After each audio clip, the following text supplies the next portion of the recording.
আস্থা এবং বিশ্বাস রাখতে চেয়েছিল। তারা সত্যিকার অর্থে বিশ্বাস করতে চেয়েছিল যে বাংলাদেশে একটি নতুন ধারার রাজনীতি সূচিত হতে যাচ্ছে।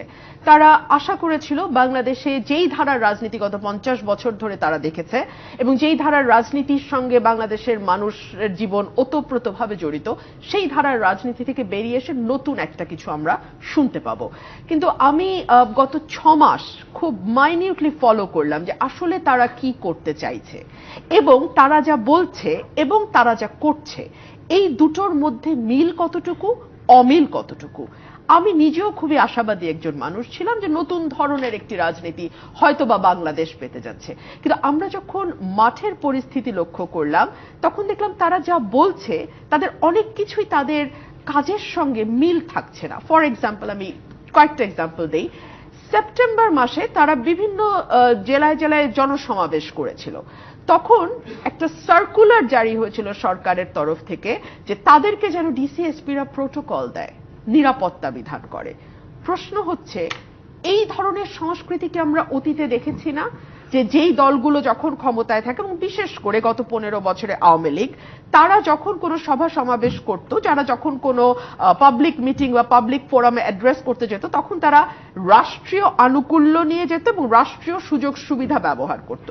এই সংস্কৃতির রিপিটেশন কিন্তু আমরা বিপ্লবের 1 মাস পরেই আমরা পুনরাবৃত্তি হতে দেখলাম। এখন দেখতে পাচ্ছি বিভিন্ন জায়গায় চাঁদাবাজির কথা আসছে। একটা কল রেকর্ড সম্প্রতি ফাঁস হয়েছে, আপনারা জানেন। সেখানে একটা বালু মহল নিয়ে নানান রকম কথা আসছে এবং সেখানে একজন বেশ গুরুত্বপূর্ণ সমন্বয়কদের একজন গুরুত্বপূর্ণ ব্যক্তি, তিনি 1 লাখ টাকা বোধহয় দাবি করেছেন এবং 5,000-এর অফার করার চেষ্টা করছিলেন আদার সাইড।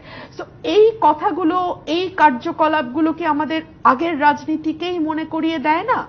এবং আমি যখন তাদের যে রিফর্মের কথা তারা বলছে, তারা কেউ কিন্তু বলেনি যে তারা গণতন্ত্র চায় না, তারা কেউ বলেনি যে তারা মানুষের ভোটের অধিকারে বিশ্বাস করে না। তারা বাক স্বাধীনতা চায়, তারা লিখবার, বলবার, চিন্তা করবার স্বাধীনতা চায়, তারা মানবাধিকার গ্যারান্টি করতে চায়, তারা গুম, বিচার বহির্ভূত হত্যার মতন অপরাধগুলো বাংলাদেশ থেকে সরিয়ে দিতে চায়। আপনি আমাকে বলেন তো, এবং তারা জনগণের মালিকানায় বিশ্বাস করে। আপনি আমাদেরকে বলেন তো, এক্সিস্টিং যে সংবিধানটা আছে সেখানে কি ভোটের অধিকারের কথা বলা নাই? সেখানে কি বাক স্বাধীনতার কথা বলা নাই? সেখানে চিন্তার স্বাধীনতার কথা বলা আছে? সেখানে কোন রকম মানবাধিকার লঙ্ঘন যাতে না হয় সেই ব্যাপারে গ্যারান্টি দেয়া আছে? সেখানে জনগণের মালিকানা, দেশের মালিকানা জনগণের কাছে, সেটাও বলা আছে। তাহলে আপনি আসলে পরিবর্তনটা কোথায় করতে চান? যেটা আমি এতদিন 6 মাস ধরে তাদের অবজার্ভ করে বুঝলাম, যেটা মূল ফোকাস হওয়ার কথা সেটা হচ্ছে যে যেই কথাগুলো, ভালো ভালো কথাগুলো এতদিন কেতাবে ছিল কিন্তু কাজে ছিল না, সেগুলোকে তারা কাজে পরিণত করতে চাইছেন। খুবই চমৎকার। সেগুলোকে যদি কেউ কাজে পরিণত করে তাহলে অটোমেটিক্যালি মানুষের সিম্প্যাথি বলেন, মানুষের ভোট বলেন, মানুষের সমর্থন বলেন, সেটা কিন্তু অটোমেটিক্যালি তাদের কাছে যাবে। সেটার জন্য সেকেন্ড রিপাবলিক হবার কোনো প্রয়োজন নাই।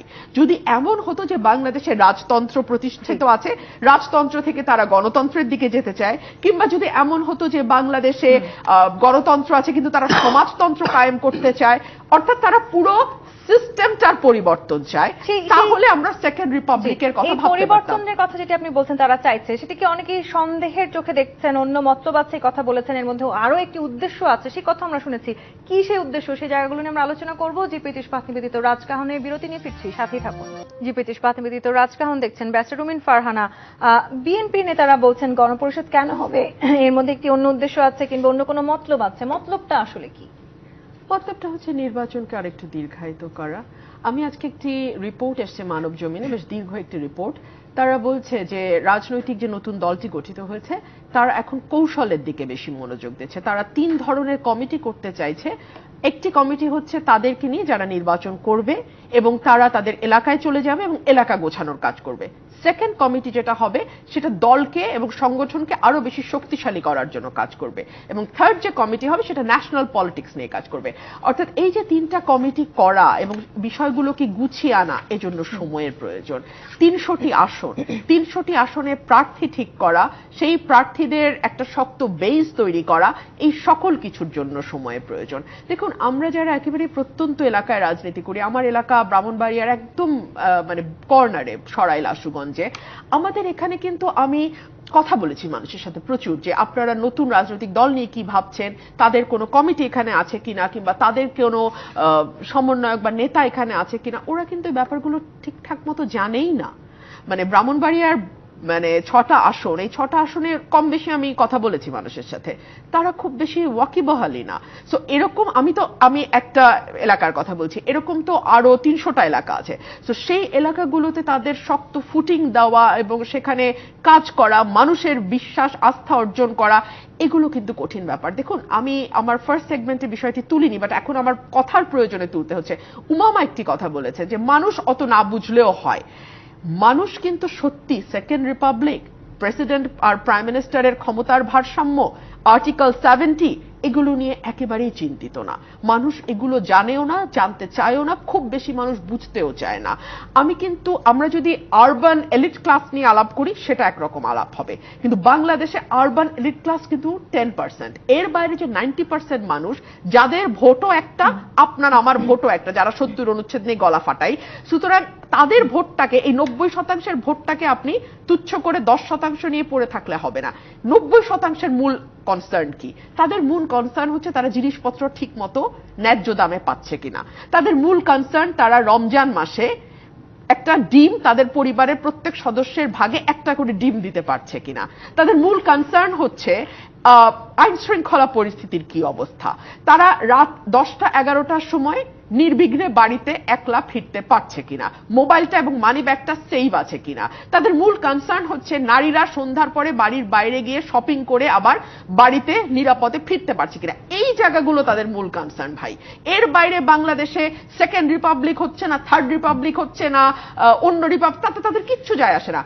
আপনারা এই জায়গাগুলোতে মানুষকে কতটা স্বস্তি দিতে পেরেছেন? আপনারা শব্দটা এ কারণেই বলছি যে পাবলিক পারসেপশন হচ্ছে এই যারা এখন নতুন দল গুছানোর কাজে ব্যস্ত, তারা এই সরকারের একটা ইন্টিগ্রাল পার্ট। কাগজে কলমে নয়, কাগজে কলমে এই সরকারের সঙ্গে এই রাজনৈতিক দলের তেমন কোনো সম্পর্ক নেই, কিন্তু পাবলিক পারসেপশন হচ্ছে, which is very important in politics, যে এই সরকারটাকে মূলত চালাচ্ছেই হচ্ছে অলিখিতভাবে বা অদৃশ্যভাবে নিয়ন্ত্রণ করছে এই নতুন রাজনৈতিক দলে যারা কি পজিশন হোল্ডার তারা।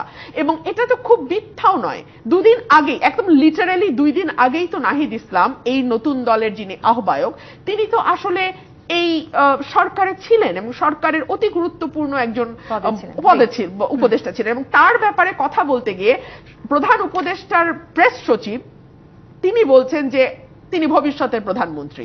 তো এই কথাগুলো তো সরকার থেকে আসছে, তিনি ভবিষ্যতের প্রধানমন্ত্রী, তাই না?